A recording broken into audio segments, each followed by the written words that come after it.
TN Maharashtra news channel.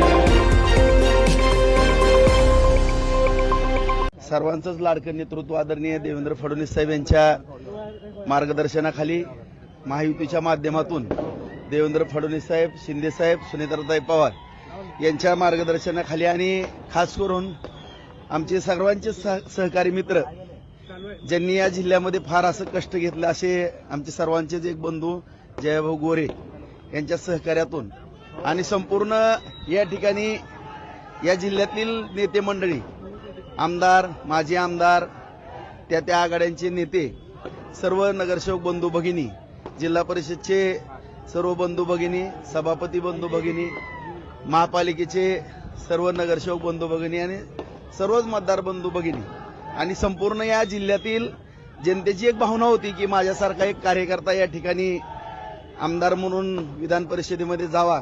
कारण विधानसभेला प्रचंड काम केलं असताना सुद्धा काही दुर्घटना त्या ठिकाणी घडली होती आणि त्यानंतर बाजार समिती, नगरपालिका, जिल्हा परिषद, पंचायत समिती या सर्व सत्ता आल्या आणि सर्वांची भावना होती की काम करणारा कार्यकर्ता विधान परिषदेमध्ये असावा, विधान भवनामध्ये असावी भावना होती आणि सगळ्यांच्या आशीर्वादानं ती आज पूर्ण होताना दिसते. जवळपास 483 मतं मिळत आहेत. खरं तर विधानसभेला जी कसर आहे ती सगळी भरून निघाली, सगळी भरून काढली.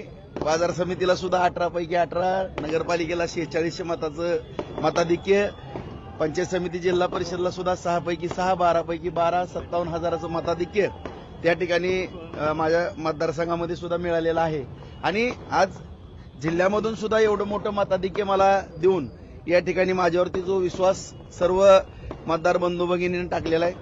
संपूर्ण जिल्ह्याची भावना होती की राजाभाऊ राऊत सारखा कार्यकर्ता आमदार व्हावा. नक्कीच सगळ्यांच्या आशीर्वाद झालं आणि मोहिते पाटील असं म्हणाले होते की अदृश्य शक्ती आमच्या पाठीशी आहे आणि 16पेक्षा अधिक मतांनी आमचा विजय होणार आहे. मतांनी काय आता आपण सर्वांनी पाहिलं, आम्ही सुरुवातीपासूनच आदरणीय आमचे मित्र जयाभाऊ असतील, मी असेल, रामभाऊ, सगळेजण आम्ही सांगत होतो की तसा काही विषय नाही. कारण सगळ्यांबरोबरचे चांगले संबंध, सगळ्यांबरोबर आम्ही चांगल्या पद्धतीने वागत होतो. त्यांच्या बाबतीत ही आज रामभाऊ जरी माझे या ठिकाणी सहकारी आहेत, त्यांच्यासमोर सुद्धा सांगतो की आदरणीय देवेंद्र फडणवीस साहेबांनी मला सूचना त्यावेळेस केलेल्या होत्या की राजाभाऊ, कुठल्याही पक्षाचा कार्यकर्ता असेल, नेता असेल, त्याच्याबरोबर तुम्ही सलोख्याचे संबंध ठेवा. कुणाच्याही दारात कधी जायची वेळ येईल सांगता येत नाही. ही निवडणूक आहे, राजकारण आहे. त्यांच्याबरोबरही गेल्या 1.5 महिन्यापर्यंत माझे संबंध चांगले होते. परंतु एवढा युगो आणि मुझे गिनो ही दुर्दैवाची बाब आहे. एवढं दहशतीचं राजकारण किंवा एवढा युगो आम्ही पाहिलं त्यांच्या आदल्या दिवशी. आता सगळ्यांची इच्छा होती की माझ्यासारख्या कार्यकर्त्याला बिनविरोध करायची भावना होती. परंतु एक सर्वसामान्य कार्यकर्त्याला बळीचा बकरा करण्याचा प्रयत्न केला. त्यांना जर लय खुमखुमी होती तर स्वतःच्या घरातला उमेदवार म्हणून त्यांनी पुढे यायला पाहिजे होतं. मग ही जी 118 आहे ना, ती सुद्धा पडली नसती. अशा परिस्थितीचा निकाल राहिला असता आणि या ठिकाणी मी कुठलंही म्हणजे कुणाचेही आम्हाला उन्ही धुनी काढायचे नाहीत. या ठिकाणी जर आमचे काढायला लागले तर मग आम्ही आमच्या पद्धतीने खंबीर आहोत. दुसरा मुद्दा एवढाच आहे की या ठिकाणी आदरणीय फडणवीस साहेबांच्या, शिंदे साहेबांच्या, सुनेत्राताईंच्या मार्गदर्शनाखाली जयाभाऊंच्या सहकार्य या संपूर्ण जिल्ह्याचा अत्यंत चांगल्या पद्धतीने विकास करण्याच्या दृष्टिकोनातून आम्ही काम या ठिकाणी प्रामाणिकपणे नक्की सभा अधिवेशन झाल्याबरोबर एक अत्यंत महत्वाची चांगली सभा होणार आहे.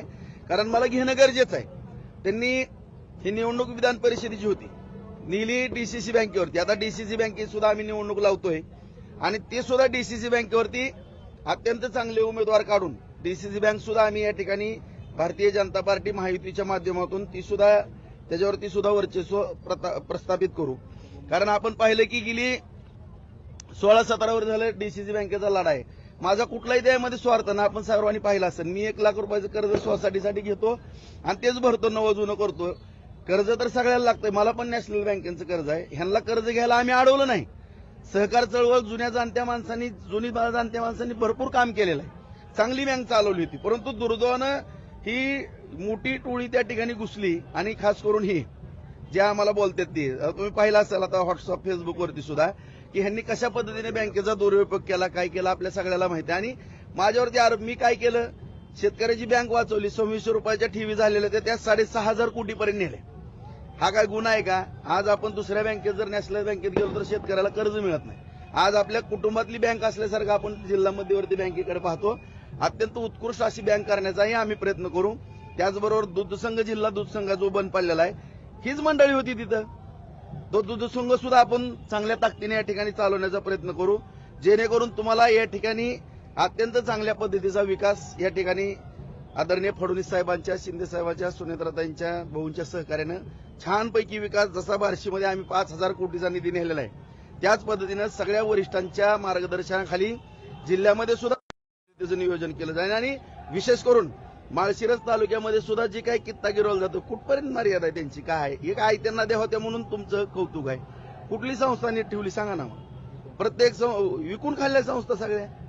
आणि हे सगळं आता तुम्ही म्हणता की मी काय राजकीय रागापोटी, अजिबात नाही. परंतु माझे व्हिडिओ व्हायरल करणे किंवा माझ्याबरोबर खोटे आरोप करणे, मला या ठिकाणी एवढंच सांगायचं, माझ्या जिल्ह्यातील तमाम जनतेला हात जोडून नम्रतेची विनंती आहे. मला कुठला डाग असलेला दाखवा तुम्ही.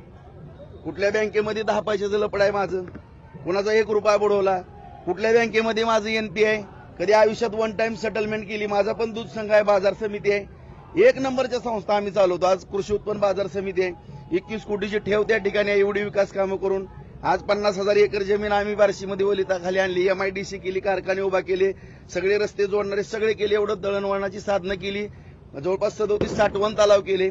आज आणि भविष्यात आणि 50,000 एकर जमीन आम्ही वलिताखाली आणणार आहोत. 3 MIDC त्या ठिकाणी बार्शीमध्ये करतोय. असा चौतर्फा विकास आम्ही तालुक्यामध्ये करतोय. तीच पद्धत आम्ही जिल्ह्यामध्ये नक्की. बुडवण्यामध्ये जी टोळी आहे, त्या टोळीतले अनेक सदस्य आपल्या सोबत आहेत. मुद्दा 2 बाबीचा आहे. आणखीन तुम्ही म्हणता की आमच्याबरोबर आले म्हणून समर्थन करतो, अशातला भाग नाही. मी त्या दिवशी सुद्धा सांगितलं. उदाहरणार्थ आता राजन मालक त्यांनी कधी कर्ज घेतलं 30-40 कोटी की लगी भरलेलं आहे. आता ह्यांना काय आपण दोष देणार आहेत का? एकदम क्लिअर मध्ये अकाउंट आहे. आता बबनदादा शिंदेचं अकाउंट आहे, एकदम क्लिअर मध्ये. संजय शिंदेनी, संजय मामाने पैसे भरलेत, दिलीप मालकांनी, जेवढे आमच्या बरोबर जयवंत भाऊनी कर्जच घेतलेलं नाही. त्या ठिकाणी परिचारक मालकांचा कर्जाचा विषयच येत नाही. फक्त कर्ज 2 ठिकाणी अडकलं, एक माळशिरस आणि दुसरं बार्शीमध्ये. आता 550-600 कोटी रुपये अकलूजला अडकल्यात त्या परिवाराकडे, आणि आमच्या इथले एक अडकल्यात 300-350 कोटी. अडकले कुठं मला सांगा ना. त्याच्यामुळं ही जी म्हणलं, आता गणपतराव आबांचे नातू, त्यांच्याकडे पण पैसे नाहीत काहीच. जे डायरेक्टर होते कुणाकडे पैसे आहेत मला सांगा. एवढा मोठा विजय झालेला आहे, विरोधकांना काय सल्ला द्या? मी एवढाच सल्ला देईल की युग करू नका. आज जे काही राजेशाही थाट असतो असा राहिलेला नाही. ही लोकशाही आहे. डॉक्टर बाबासाहेब आंबेडकरांनी जी घटना लिहिलेली आहे की सर्वसामान्य कार्यकर्त्याला सुद्धा या ठिकाणी न्याय मिळतो. आज आम्ही जरी काय जुनं कुणाचं काही असलं तरी सगळ्याला जमिनीवरती येऊन काम करावं लागतंय. असं मी मंगल्यावरती बसन मी कुठं तर हुकूम सोडल आणि माझ्या दारात सगळ्यांनी यावं, आज त्यांची भावना होती. मी सुद्धा येऊन त्यांच्यासमोर हात जोडावे, बिनविरोध करायचं. तर म्हणले आम्हाला भेटला का, आम्हाला भेटल्यावर आम्ही बिनविरोध करू. अरे तुम्ही कोण लागून गेले तुम्हाला भेटायला? तुम्ही माणुसकीनं बोला ना आमच्या बरोबर. माणुसकीने बोललो तर आम्ही तुमच्या बरोबर माणुसकीनं वागू.